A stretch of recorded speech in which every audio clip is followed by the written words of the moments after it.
Hi everybody, welcome back. Paws up. Today I'll be showing you how to clean inside your dog's ears. Let's get started. Before we get Beryl on the table, I'll just first show you the different products that you can use to clean the dog's ears. First of all, you can either use one of these little cotton dabbing towels. Sometimes you use it for makeup or whatever, or you could just simply use a little cotton ball and you would just kind of stretch it a little bit so it'll fit over and around your finger. You want to make sure that you're covering your own fingernail like that so you don't scratch inside the dog's ear and cause any further problems, or just hurt them and scratch them and then they're like, I don't want to do this, because they think they're going to get scratched and hurt each time. So make sure you just pull out your cotton balls, and you don't want them so thick that you can't get in between the folds. So what you will be doing is cleaning in between the little folds inside the ears. If you look inside their ear, now some dogs have what's called a prick ear, and it's an erect ear, so it's just kind of like up, like a terrier would have like that type of an ear. Some shepherds will have nice big erect ears. A lot of other dogs have flopped ears. Spaniels are known for their flop ears, which means they're also known for chronic ear issues. And that's mainly because those ears are flopping over the opening, and it doesn't allow airflow to get in there. And the airflow is what they need. It'll prevent the little bit of moisture that gets in there from swimming and all that other fun stuff. Dogs don't sweat, so it's not sweat that there is in there. It's just, just excess moisture from being out in the pool or sprinklers or in a lake or in a river or whatever the case may be, bath time even. And then dirt and debris will get in that, and it just kind of sits and sticks in there, and it becomes like an earwax kind of a thing. So we're just going to clean in between the folds. Don't ever go stick your finger down into the hole of the ear, into the ear, into the ear canal. You'll be creating more problems than the good you'll be doing. So we'll just stick with the external part of the ear cleaning, and we'll get Beryl up here to show you how to do that here in just a minute. So again, you can just use cotton swabs. Make sure you stretch it out nice and thin. If you got a little dog and it's just a little Maltese or something, you're gonna want barely hardly anything, because those ears are so teeny in there. You could maybe even use a Q-tip, but again, I want to stress, do not put that Q-tip inside the eardrum. That is a no-no. Stay out of that area. You want to just clean all the folds that you can visibly see. And when you look inside the ear, you'll notice that there's like little ridges and valleys in their ears, and we're just going to clean in between all those little, in between all those little ridges that accumulate all the gook. This here is just a little solution. It's a professional solution. You can get it anywhere at any of the big pet stores. I just have it in this dispenser. You might see this type of a dispenser even at your nail salons, and they'll use that for their nail polish removers. It makes it really convenient. So you're not having to dip a bottle over onto your cotton ball, especially if you're trying to fight with your dog, or just trying to struggle just to keep him or her under control while you're getting the ears cleaned. So that you can just put them on there, and this will dab down, so you just push it down like that, and the solution will come up into your pads, or your same thing with your cotton ball. See, it's all dry, and then you can just push that down a time or two, and now it's all nice and wet, and then that'll give you the solution to clean your ears. If you don't want to use a chemical type solution, you can use a completely natural one, and it would be equal parts peroxide and water. Again, equal parts peroxide and water, and you can use that as your moistener to clean out the ears. That does work particularly well for spaniels also that do have chronic ear issues. They tend to get lots of ear infections and stuff because of those very heavy, and hounds as well, those very heavy ears that just don't allow the airflow necessary to keep the ear health intact. Those are the types of dogs like Beryl that you're having to clean their ears a lot more often than a nice prick-eared dog that gets lots of airflow in their ears. So we'll get Beryl up on the table and I'll show you what we're doing. While I have him up here and I'm messing with his ears, it's a great time if you have your comb or your brush to go ahead and just give the ear a comb out.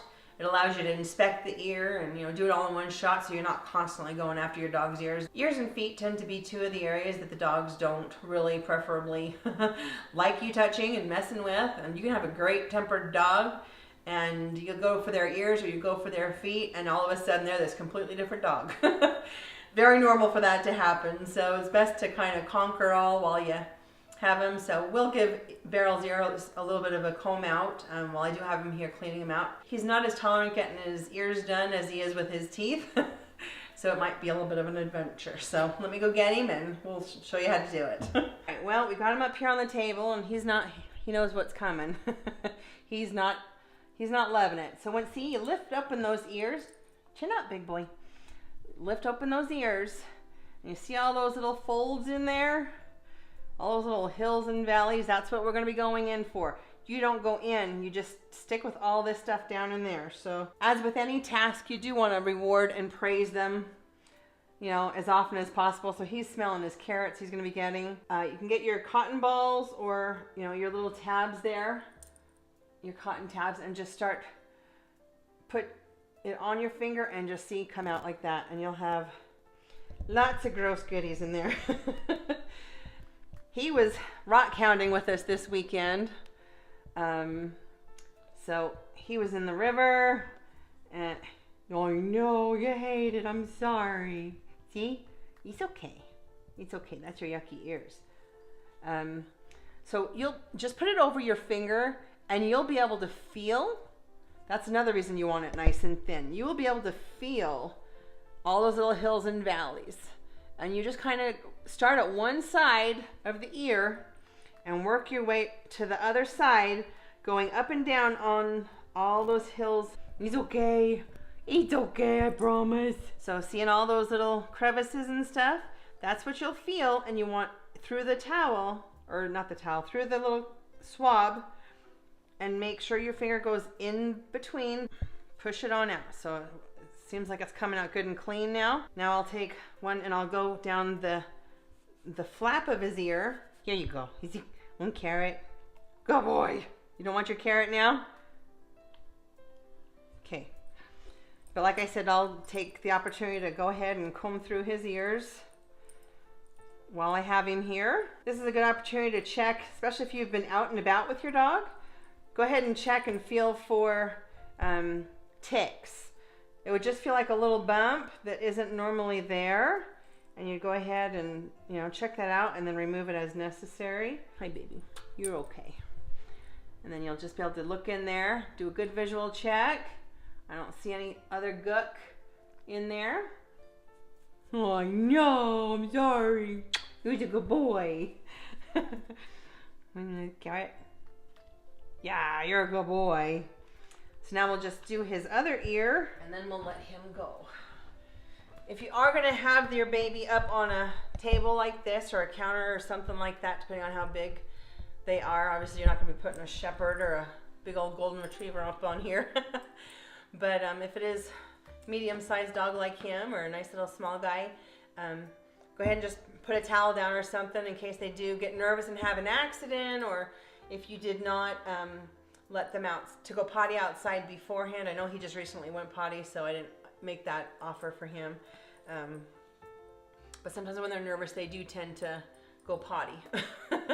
So it'll protect your counter surface, and it makes it so it's not slick for them to be slipping on. Also, it gives them a little bit of something to feel under their paws. And again, you're just going to put it on your finger, whether you use your finger or your thumb. It's really based on what you're most comfortable with, but just make sure it's covering your fingernails so you don't scratch the baby's ear, okay? And you just start on like the one part of the ear, imagine it as one side, and you're working your way to the other, and you go in between those folds. Come here. You don't want to pull your dog by his ear by all means. You can kind of I try to take a finger or a pinky and hold on to his, can't see it through his ear, hold on to the collar, and it kind of helps stabilize them. And your dogs may not tolerate this at all, but you do your best. Someone might have to help hold the dog down while you do it, and that's okay too. But you just do the best you can to try to, help with the health of your dog. And One thing also, like, how do I know if my dog's ears are just dirty or if it's an actual, like a yeast infection or something? I hear dogs get yeast infections in their ears. And they do, and there's all kinds of different things. There's something called a cauliflower ear where you would open up, you know, look into their ear and you can't even see, like all those folds are so swollen, you can't even see down into the ear canal. And that might be a time when you would, you know, definitely bring in the vet to do that type of an ear cleaning, because now at that point it's going to be so thick and swollen in there that you can't even hardly get a Q-tip in between those folds. Hi baby, you're okay, I promise. But to tell if it's an ear infection, you can smell it. So if you give a sniff on their ear and it does, you know, if it's an ear infection, like a, oh, you shaking? If it's a yeast infection in the ear, it'll have kind of like a funky, bad cheese smell.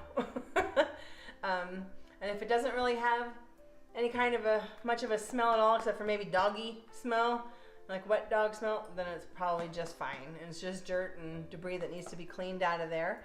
And so he's pretty much done, and we'll give him some treats out of the hand that did not have all the solution on it, and he's definitely more apt to take those.